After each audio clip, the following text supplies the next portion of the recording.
Welcome to the Protagonist Pub. My name is Tammy, and this is where characters gather.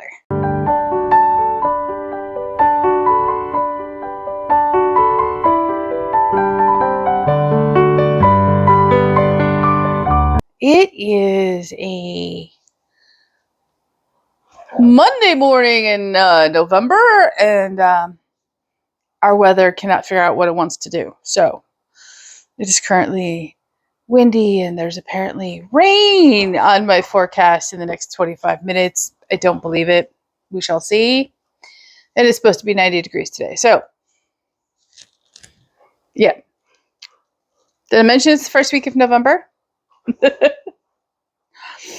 Okay, let's do a little housekeeping.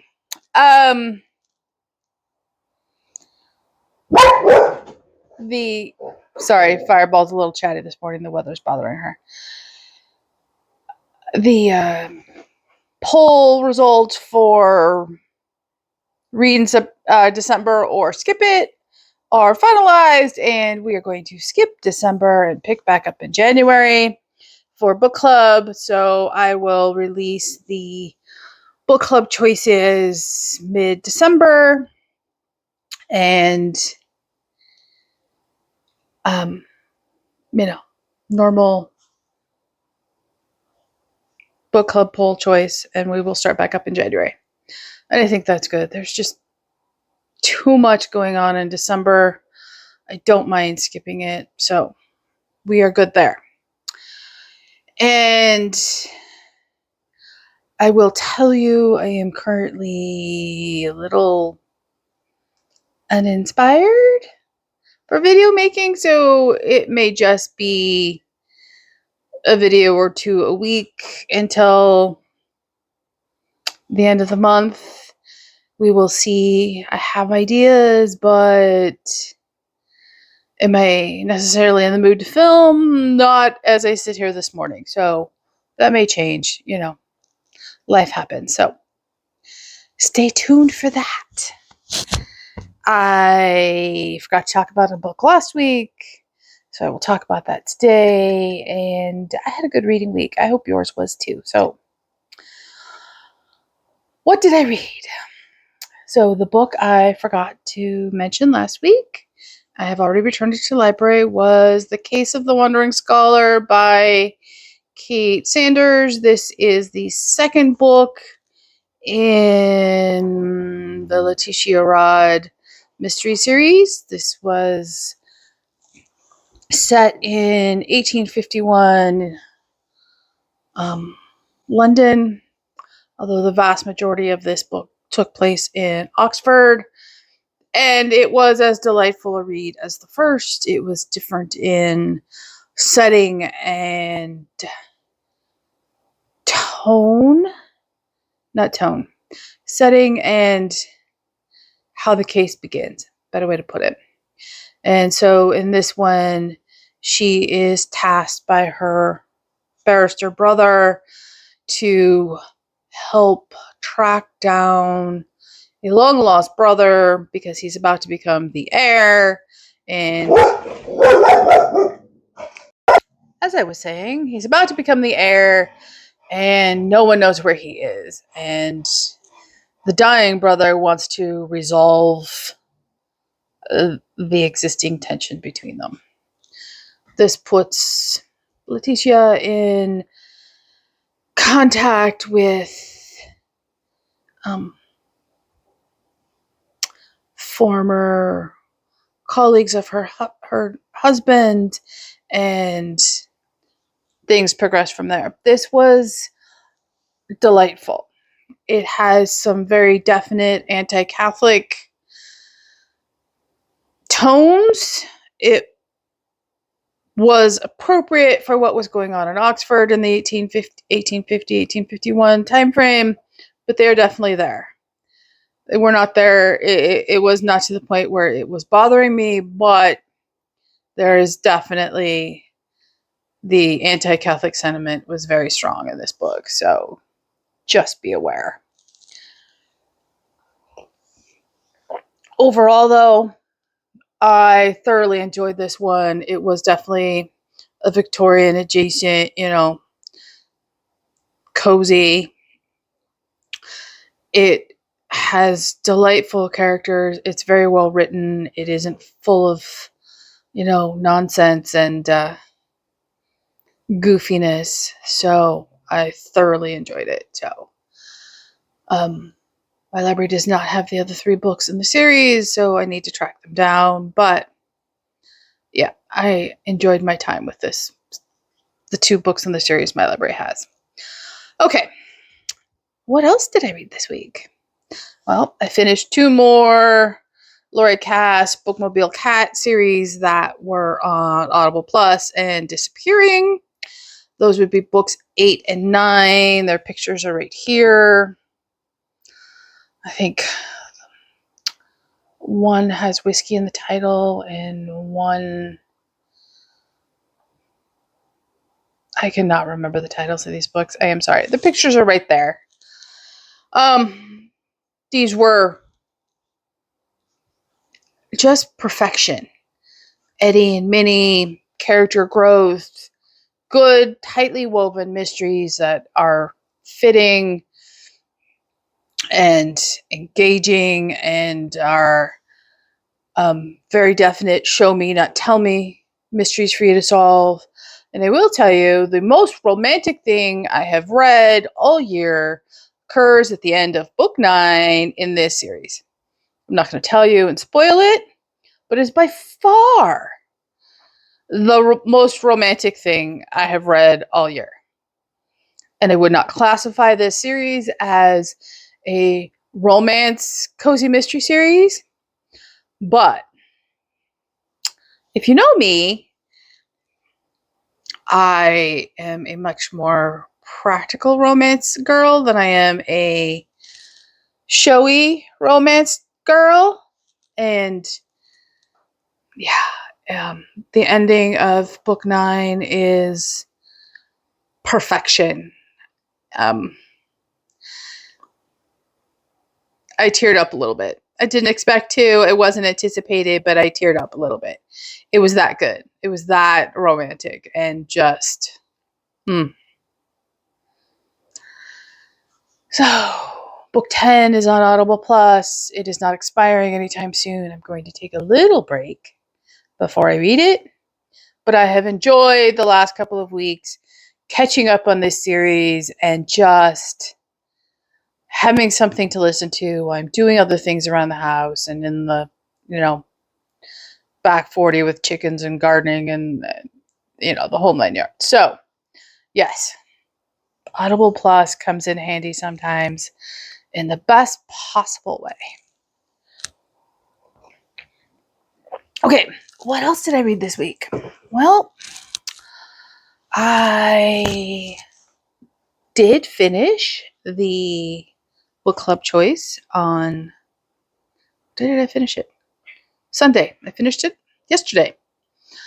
That is the Dubrovnik book club by Eva Glenn. Like always, my review for the book will be at the end of the month.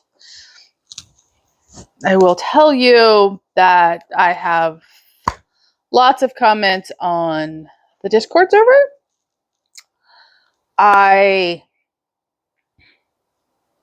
Sorry, there's a very big, very beautiful dragonfly right outside my window this morning.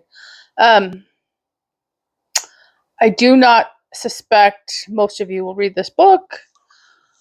I gave it a 1 star.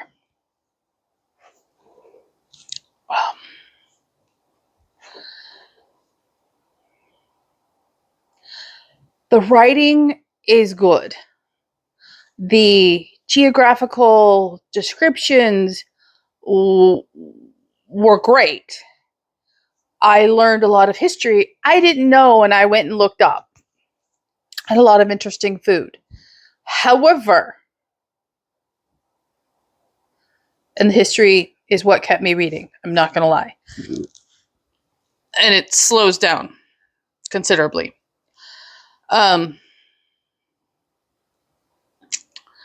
The storytelling is the reason it got the rating it did. So, I'm going to film that video today. It will come out probably on Black Friday, which is appropriate for this book. And, you could always just peek on Discord if you're interested. I will not be picking up another book by her. Okay. What else did I read this week? I feel like I'm missing something and I couldn't tell you what it is. Uncanny Times by Laura Gilman. This is the first book in the Huntsman series. There are 2 books in the series. I own both. I got the second book was a Goodreads win, and that is Uncanny Vows. I wouldn't be surprised if I picked this up unscheduled in November. This is a cozy historical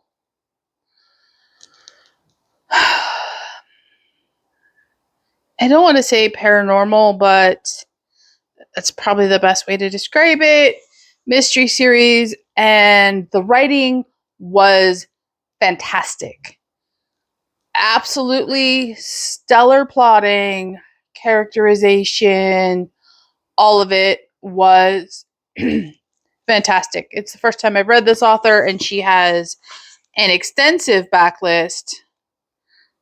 Hang on, let me find the backlist here. She has an extensive backlist, and the writing in this book was terrific. Characterization, atmospheric, plotting, descriptions, all of it was just stellar. And I thoroughly enjoyed this book. I thoroughly was immersed. And I never would have picked it up if it hadn't have been for winning, Uncanny Vows on Goodreads in a giveaway. And I thoroughly, it was a fantastic read. And I'm trying to think if I read anything else last week, and I don't think I did.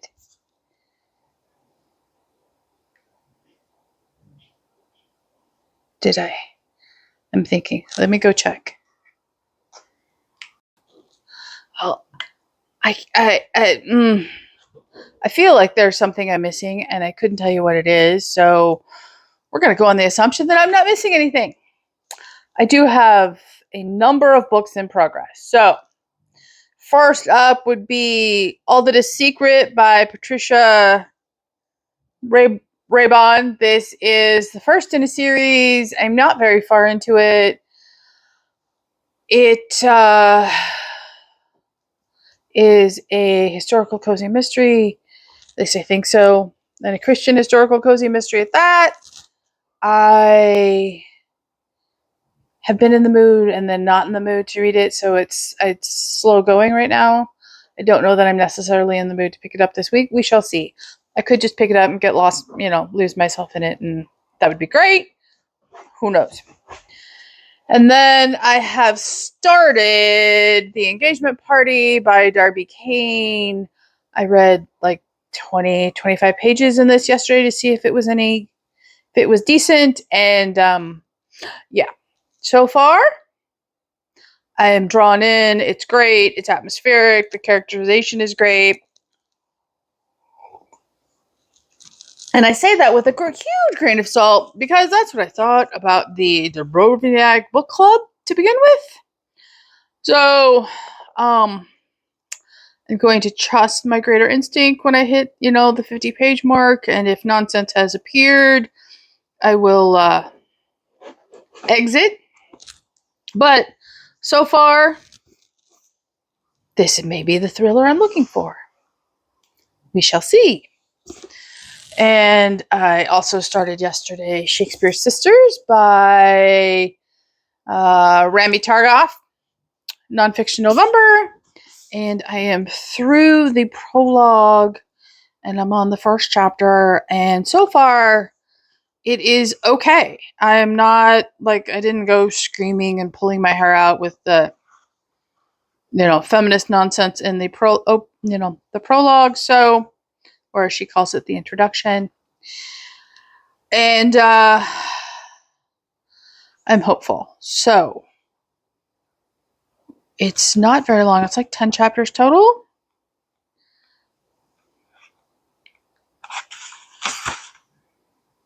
No, 14 chapters and an epilogue. So I will easily be able to finish this month. It's just a matter of sitting down and reading it. However, I was at the library and this author came to my attention and something I will tell you about in December for Bookmas. And this book sounds so fascinating to me.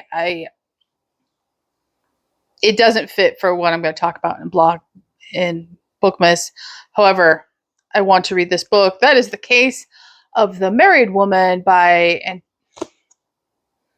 Antonia Fraser. And my librarian has mislabeled this book as Biography Norton. But it isn't an autobiography. Anyway, I'll read you the inside flap. Caroline Norton dazzled 19th century society with her vivacity, her intelligence, her poetry, and her role as an artist muse. After her marriage in 1827 to the MP George Norton, she continued to attract friends and admirers to her salon in Westminster, including the young Benjamin Disraeli. Most prominent among her admirers was the widowed Prime Minister Lord Melbourne.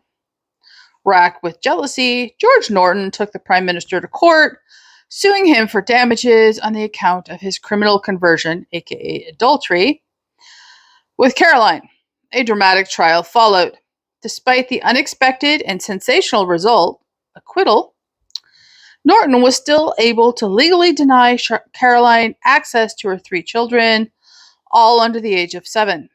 He also claimed her income as an author for himself, since the copyrights of a married woman belonged to her husband. Yet Caroline refused to despair.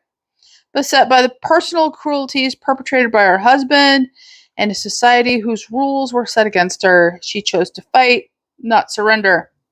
She channeled her energies into the area of a much-needed reform, the rights of a married woman, and specifically those of a mother. She campaigned tirelessly for years, achieving her first landmark victory with the Infant Custody Act of 1839.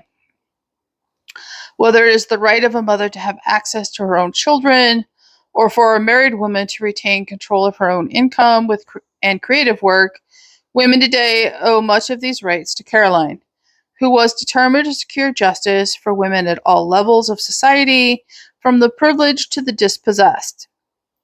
In the case of the married woman, Antonia Fraser brings this landmark figure to life in this richly... I hate when the tape covers up wording. So let me peel it up so I can read the word. Richly researched and vividly written biography. She was hugely influential. And again, this is not very long. Excluding all of the reference materials, it is 246 pages. And there are pictures in here. So that's Caroline. I'm fascinated by this, so I am undoubtedly reading that. And also, I am starting this week, undoubtedly, Little Women. This will be a reread. But, you know, again, I first read Little Women decades ago, and it is time to, you know, revisit. I'm looking forward to it. I'm planning to vlog it. So we shall see how that goes. Okay. That is what I read last week. What did you read last week? Leave a comment down below, like and subscribe, and I will see you here next time at the Protagonist Pub.